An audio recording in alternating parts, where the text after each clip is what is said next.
Assalomu alaykum. Bugun 6 ayning 9-kuni.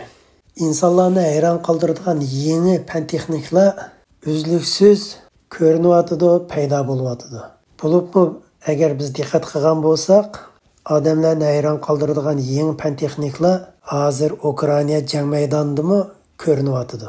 Endi Yaponiyaga kelsak, Yaponiya Toyota shirkati hidrogen bilan mangdigan mashinani rasmiy kashf qilib bozorga salmoqchi bo'lib yetibdi.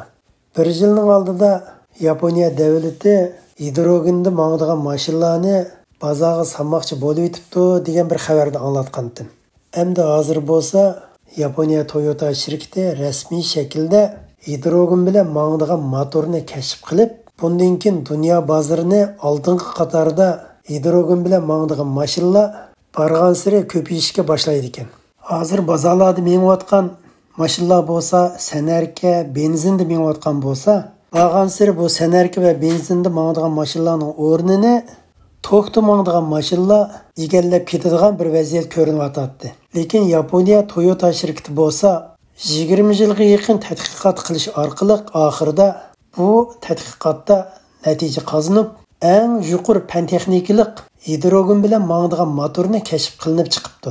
Endi Toyota shirkati bo'lsa, Yamaha shirkati bilan birlashib turib, bu hidrogen bilan mangdigan mashinani bozorga soladi ekan. Normalda bu mashinninki ot kuchi 450 ot kuchi bo'lib, normalda benzin stansiyonlarida 90 sekund ichida 5 kilogram hidrogen gazni qachlab bo'ladi ekan. Ham bu 5 kilogram hidrogen gaz bilan 500 kilometr mangadi ekan. Muhitni bulg'amaydi ekan. Bu hidrogen energiyasi bilan mangdigan mashina bozorga silingandan keyin tok orqali mangdigan har qanday mashinalar va bu mashinani yasaydigan shirkatlar butunlay vayron bo'ladi ekan. Hatto Elon Musk'ninki kashf qilgan Tesla mashinalarini bozor topolmaydi ekan.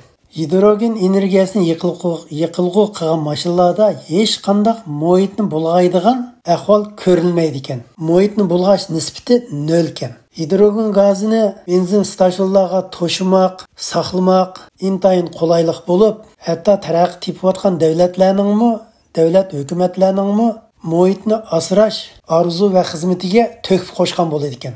2025-yili hidrogen energiyasi bilan yiqilg'u qilib mangdigan mashinadan 200 mingi ishlab chiqarilib bozorga selindi ekan.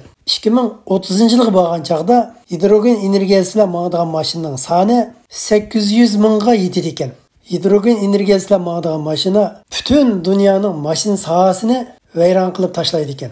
Bu mashinaning bexatarlik iqtidori hozirgi Tesla mashindanmi ustun turadi ekan. Hidrogen yiqilg'usi suv boyada mavjud ekan. Demakchi bo'lganim, hidrogenni suvdan oldigan gap. Hammamiz bilamiz, yer sharining 3dan 2%ni butunlay dengiz suv. Butun dunyodagi mashina sohasi tok bilan mangdigan mashinalarni tadqiq qilayotgan bo'lsa, Yaponiya davlati bo'lsa, uzun yillardan buyon mashinani tok bilan mengishni tadqiq qilish emas, balki hidrogen bilan mashinani qanday mangdirish tadqiqotini uzun yillardan buyon tadqiq qilib shug'ullanib kelgan ekan. Natijada bu tadqiqotda natija qozonib, insoniyat dunyosida bu bir yuksak darajadagi fan texnik inqilobi deb qaraldi ekan.